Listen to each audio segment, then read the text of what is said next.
नमस्कार, मी राहुल शिंदे आणि आपण पाहत आहात इजू वार्ता. सावित्रीबाई फुले पुणे विद्यापीठातील विद्यार्थ्यांना विविध कागदपत्रांसाठी विद्यापीठात पायपीट करावी लागत होते. परंतु आता ही पायपीट बंद होणार आहे. कारण विद्यापीठाच्या परीक्षा मंडळाने महत्त्वपूर्ण निर्णय घेतलेला आहे. आणि या महत्त्वपूर्ण निर्णयासाठी विद्यापीठाचे काही अधिसभा सदस्य यांनी पाठपुरावा केला होता. आपण आता त्यांच्याशीच संवाद साधणार आहोत, की त्यांनी या सर्व प्रक्रियेसंदर्भात काय पाठपुरावा केला होता. आपल्याबरोबर सावित्रीबाई फुले पुणे विद्यापीठाचे अधिसभा सदस्य राहुल पाखरे सर आहेत. नमस्कार सर, आपलं स्वागत आहे एजू वार्तामध्ये. आपण विद्यापीठातील विद्यार्थ्यांना जी कागदपत्र लागत होती, ती कागदपत्र मिळावीत यासाठी काय पाठपुरावा केला होता? नमस्कार. सर्वप्रथम मी एजू वार्ताच्या या ठिकाणी धन्यवाद देऊ इच्छितो, की विद्यार्थ्यांच्या केंद्रीभूत असणारी जी मूलभूत सुविधा होती, त्या सुविधेच्या अपडेशन्सबाबत आपण या ठिकाणी आज विचारत आहात. खरं तर विद्यार्थ्यांची जी पायपीट आपण जे बोललात, मुळामध्ये जेव्हा विद्यापीठामध्ये सिनेटच्या पदवीधरांच्या गटामधून निवडून आलो, त्यानंतर सिनेटच्या सभेमध्ये परीक्षा विभागाबाबतचा बराच गदारोळ चालला होता. त्याच वेळेस हा विषय मांडण्यात आला, की परीक्षाबाबतचा जो काही गदारोळ चालला आपण प्रशासन म्हणून आपली सुद्धा यामध्ये काहीतरी उपाययोजना द्यावी, हा एक मनामध्ये मानस होता. याच धर्तीवरती अवलंबत असताना आम्ही त्यावेळेस विद्यापीठाच्या माध्यमातून विद्यार्थी केंद्रीभूत असणाऱ्या या सुविधांचा उल्लेख त्या ठिकाणी केला.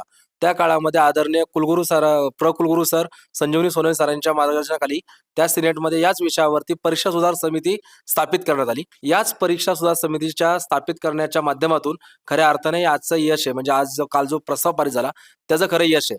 यश म्हणजे काय सांगता येईल, की जेव्हा परीक्षा सुधार समिती स्थापित करण्यात आली, त्यानंतर आम्ही अनेक प्रकारच्या गोष्टी त्यामध्ये राबवल्या. एक म्हणजे सिंगल विंडो योजना असेल, दुसरी म्हणजे शॉर्ट टर्म उपाययोजना असतील, लाँग टर्म योजना असतील, अशा गोष्टींची आम्ही त्या ठिकाणी अनेक वेळा चर्चा केली. त्या चर्चेच्या निष्पन्नास येत असताना आम्हाला असं कळालं, की या डिजिटलच्या युगामध्ये म्हणजे आपण जे पाहतोय, की आता खऱ्या अर्थानं भारत डिजिटल होत चाललाय. या गोष्टींमध्ये विद्यार्थ्यांची जी पायपीट होतीये, ती म्हणजे विद्यार्थी सुविधा केंद्रामध्ये होतीये. विद्यार्थी सुविधा केंद्रामध्ये ऑनलाईन फॉर्म भरल्यानंतर हार्ड कॉपी सबमिट करण्यासाठी विद्यार्थी सुविधा केंद्रात विद्यार्थ्यांनी यावं लागतंय. याच्यामध्ये प्रचंड असा त्यांचा वेळ असेल, त्यांचा प्रवास असेल आणि मुळामध्ये त्यांचे असणारे पैसे त्या ठिकाणी खर्च मोठा होत होता. याच विषयाची कुठेतरी एक उजळणी किंवा या विषयाला कुठेतरी एक पूर्णविराम द्यावा, असा त्यावेळेस आम्हा सर्व सिनेट सदस्यांचा मानस होता. मग या परीक्षा सुधार समितीच्या माध्यमातून आम्ही उपाययोजनांमध्ये सुरुवात अशी केली, की याला शॉर्ट टर्म आणि लाँग टर्म असं डिवाइड केलं आणि लाँग टर्म मध्ये ही योजना घेतली. या लाँग टर्म मध्ये घेत असताना विद्यार्थ्यांच्यासाठी असणारं सुविधा केंद्र हे पूर्ण डिजिटल करायचं, असं आम्ही त्यामध्ये बोललो. डिजिटल म्हणजे काय करता येईल? विद्यार्थी ऑनलाईन फॉर्म भरतोय, परंतु इथं आल्यानंतर त्याला परत हार्ड कॉपी सबमिट करावी लागते. तर ती हार्ड कॉपी त्याला सबमिट करावी लागणार नाही, असा आम्ही या ठिकाणी प्रथम उद्देश या ठिकाणी मांडला. तुम्ही आत्ताच म्हणालात, की हार्ड कॉपीसाठी इथे यावं लागत होतं.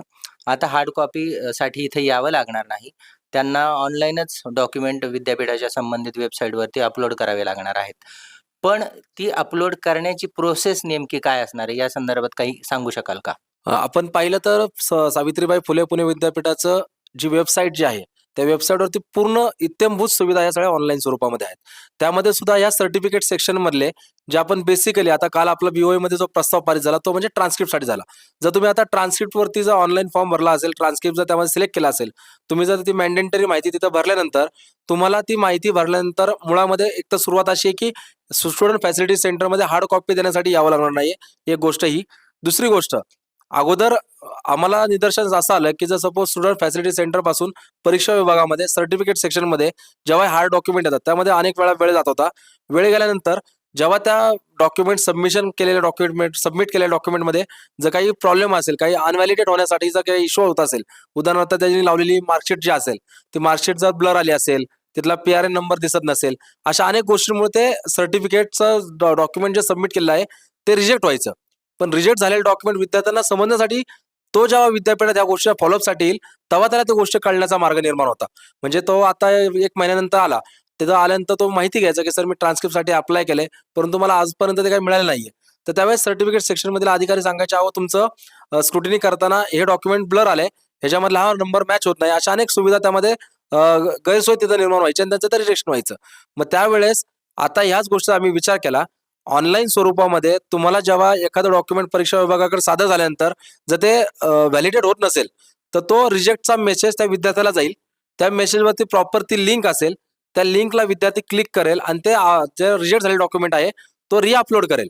रिअपलोड केल्यानंतर पुन्हा ते परीक्षा विभागाकडे येईल. आल्यानंतर विभाग पुन्हा ते स्क्रुटिनाइज करेल, व्हॅलिडेट करेल आणि विद्यार्थ्याला पुन्हा की तुमचा आता डॉक्युमेंट ग्राह्य झालेला आहे, असा त्याला पुन्हा मेसेज जाणार आहे. जेणेकरून त्याला स्वतःला एक खात्री होणार आहे, की बाबा माझे डॉक्युमेंट आता सबमिट झाले आहेत आणि त्या पुढच्या दिलेल्या स्पेसिफिक दिवसांमध्ये मला माझं डॉक्युमेंट भेटणार आहे. फॉर एक्झाम्पल त्याने ट्रान्सक्रिप्ट जर अप्लाय केला असेल, त्याला आपण म्हणतो की 72 तासामध्ये आपण ट्रान्सक्रिप्ट देणार आहोत. तर 72 तासामध्ये त्या ट्रान्सक्रिप्ट पोहोचणार. त्या पोहोचण्यासाठी जर त्याने बाय कुरिअर जर त्या ठिकाणी क्लिक केला असेल, सुविधा घेतली असेल, तर पोस्टाचा नंबरही ट्रॅकिंग नंबरही त्याला त्या मेसेजमध्ये जाणार आहे. अशी उत्तम आणि दर्जेदार अशी सुविधा विद्यार्थ्यांसाठी आपण ऑनलाईन स्वरूपामध्ये विदाऊट हार्ड कॉपी सबमिट करता आपण याची अशा प्रकारे करणार आहोत. तुम्ही आत्ताच सर्व प्रक्रियाही सांगितली, पण ही प्रक्रिया पूर्ण करण्यासाठी ज्यांनी ज्यांनी योगदान दिलं, अशा कोणत्या अधिकाऱ्यांना, सदस्यांना तुम्ही या संदर्भात आभार व्यक्त करू इच्छिता? खरं तर सिनेट हा जो विषय आहे, म्हणजे मी जेव्हा निवडणूक लढून आलो, तेव्हा मला एक गोष्ट पूर्ण कळली होती, की हा सामूहिक प्रयत्नांचा खऱ्या अर्थानं विषय आहे सिनेट म्हणजे. यामध्ये करत असताना मुळामध्ये ज्यांनी आमच्या समितीला स्थापित केलं, आदरणीय त्यावेळेसचे कुलगुरू संजीवजी सोनवणे सरांचे विशेष आभार मी या ठिकाणी कळेल, की त्यांनी आम्हा सर्वांना या परीक्षा सुद्धा समितीच्या वतीने काम करण्याची संधी दिली.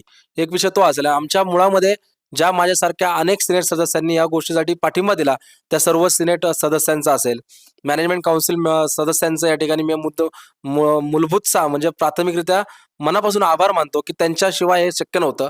त्यानुसार पुढे आमचे परीक्षा विभागाचे संचालक आदरणीय काकडे सर असतील, नवनिर्वाचित जे कुलगुरू साहेब आले होते म्हणजे आदरणीय गोसावी सरांसमोर जेव्हा डेमो सादर केला, तेव्हा सरांनी आम्हाला त्याच लेवलला सांगितलं, की तुम्ही हा प्रोसीड करा आणि आपण याला लगेच पूर्णतः विद्यार्थ्यांसाठी उपलब्ध करूयात. म्हणजे कुलगुरू गोसावी सर असतील, कुलगुरू काळकर सर जेव्हा आले, काळकर सरांना या गोष्टीची मी माहिती सांगितली. त्यांनी लगेच त्याला इनिशिएट केलं. म्हणजे ओव्हरऑल सगळीच अधिकार मंडळ विद्यापीठाचे प्रशासकीय कामांमधले असतात. उदाहरणार्थ सिनेट असेल, मॅनेजमेंट काउन्सिल असेल, कुलगुरू सर असतील, कुलगुरू सर असतील, मुळामध्ये परीक्षा विभाग असेल, परीक्षा विभागाचे SNT सेक्शन असेल, त्यावेळेसचे असणारे कुलकर्णी सर असतील आणि आता ज्यांनी मोलाचा या गोष्टीमध्ये फॉलोअप घेतला, असे आमचे कोळी सर असतील. या सर्वांचा यामध्ये मोठ्या प्रमाणावरचा सहभाग आहे. या सर्वांचं मी आभार न मानता यांच्या ऋणात मी सदैव राहू इच्छितो. कारण या सर्वांच्या सहभागाशिवाय आणि सहयोगाशिवाय हे शक्य नव्हतं. जे आता आपण म्हणतोय, की विद्यार्थ्यांसाठी पायाभूत सुविधा आपण विद्यार्थी केंद्रीभूत जे करतोय, त्या या गोष्टीमध्ये या सर्वांचं योगदान आहे. आम्ही त्याचे नाममात्र त्याला पुढे ढकलणारे आम्ही सारथी आहोत.